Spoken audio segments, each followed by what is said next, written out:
નમસ્કાર દર્શક મિત્રો, મિરર ઓફ ધ વર્લ્ડ ન્યૂઝમાં આપ સૌનું હાર્દિક સ્વાગત છે।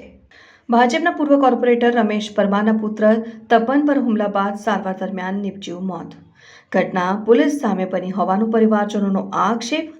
કુખ્યાત આરોપી બાબરને ઘટનાને અંજામ આપ્યો સયાજી હોસ્પિટલ પોલીસ છાવણીમાં ફેરવાયો। ડીસીપી એસીપી કક્ષા અધિકારીઓ એસએસજી પહોંચ્યા। ભાજપના નેતાઓ પહોંચ્યા એસએસજી હોસ્પિટલ। સયાજી હોસ્પિટલમાં મોટી સંખ્યામાં લોકટોળા એકત્ર થયા। આ એસએસજી છે। અહીંયા મારા ફ્રેન્ડના પહેલાં મેટર થઈ હશે તો અમે એમને જોવા આવ્યા હતા। અહીંયા અમે બધા જ ઊભા હતા અને પછી અમે અહીંયા ગયા ચા ને પડેકી લેવા। તો હું ચા પીવા ઊભો રહ્યો। તો ચા પીને જે અમે બે ભાઈબંધ કેન્ટીનથી બહાર નીકળ્યા અને જેવી ગાડી સ્ટાર્ટ જ કરું છું એટલામાંથી પાછળથી ટુલર આવે છે। બાબર અને એના હાથમાં આટલું મોટું ચક્કુ હતું। ચક્કુ મારી સામે જ એના પર ઘા માર્યા 5 થી 6 ને હું છોડા ભાગ્યો પણ મને બી પકડી રાખ્યો। તો મને પકડ હું જેમ આ ઝઘડાનું કારણ શું હતું? મૂળ કારણ આ ઝઘડાનું કારણ તો આવડે આ છોકરાને મારો ને આ કારણ તો કશું જ નહીં। પહેલાં જે મેટર થયેલી એ જ મેટર છે પણ અમે તો જોવા જ આવ્યા હતા અહીંયા ખાલી। મેટર શું હતી જે જૂની હતી? મેટર શું છે મને નથી ખબર। અમે તો ઊંઘમાંથી ઉઠીને આવડે જ આવ્યા હતા।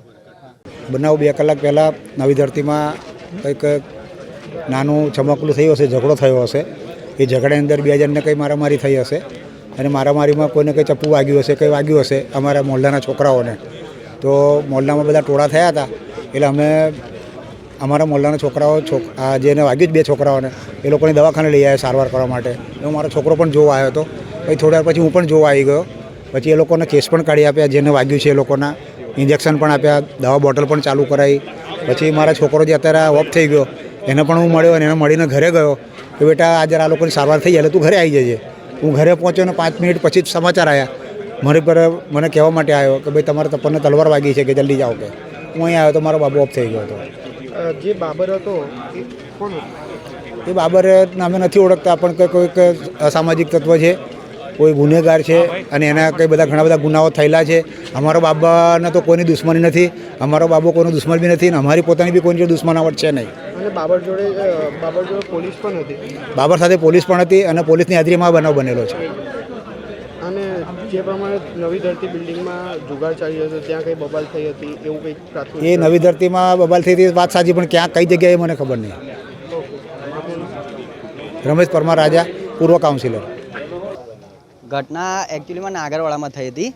નાગરવાડા મહેતાવાડીના નાકા પર બાજુમાં ઘટના થઈ હતી। ત્યાં આગળ બાબર પઠાણ કરીને છોકરો છે, આરોપી છે જે છે એ અને બીજા 2-3 સાગરીતો એની જોડે જે ઉઠાવ્યા એ મારા 2 ભાઈબંધોને ચાકુના ઘા ઓલરેડી મારેલા જ હતા। એના માટે અમે સ્ટેટમેન્ટ લેવા માટે અહીં મારા ભાઈબંધોને લઈને આવ્યા હતા। અહીં સારવાર લઈ રહ્યા હતા। એ દરમિયાન બાબર ખાન પઠાણને અમે આ કેસ કરવાનો હતો, એ મારે પોલીસ કેસ કર્યો વગેરે। તો અહીં આગળથી બાબર ખાન પઠાણ જે જાતે પોલીસની વાનમાં આવ્યો, પોલીસની જોડે આવ્યો, પોલીસ પ્રોટેક્શનની અંદર આવ્યો। આજુબાજુમાં 4 થી 5 પોલીસવાળા હતા, એ અહીં આગળથી લઈને ગયા અંદર। તો એ એવું કહે છે કે મને બી વાગ્યું છે, આ લોકોએ મને બી મારું સ્ટેટમેન્ટ કરવા એ બી અંદર ગયો। તો પોલીસ પ્રોટેક્શનની અંદર ટેસ્ટ એ કરવા ગયો અંદર અને એટલામાં એને ત્યાંથી પોલીસવાળાએ છોડી દીધો અને પાછળ ગયો। તો મારા બીજા ભાઈબંધ એટલે એ અમારી જોડે હતો તો એને પાછળ લઈ જઈને ઘા મારી દીધા જ। રોડ જે ચા પીવા ગયા હતા 2, મારો ભાઈ અને મારો ભાઈબંધ, એ આ મારો ભાઈ ને 2 જણ ચા પીવા ગયા હતા તો એને ત્યાં આગળ ઘા મારી દીધા એ બાબર ખાન પઠાણ। હવે પોલીસ 4-5 પોલીસ એને જોડે લઈને જાય છે અંદર દવાખાનાની અંદર અને અહીં આગળથી સ્ટેટમેન્ટ લે છે એવું કહે છે અને પાછળ જઈને પેલો બાબર ખાન પઠાણ ને બીજા 5-6 માણસ એના ઘા મારી નાખ્યો, મરી જ ગયો છે એકચ્યુઅલીમાં એવું કહેતો તો ચાલશે, ડેડ થઈ ગઈ છે।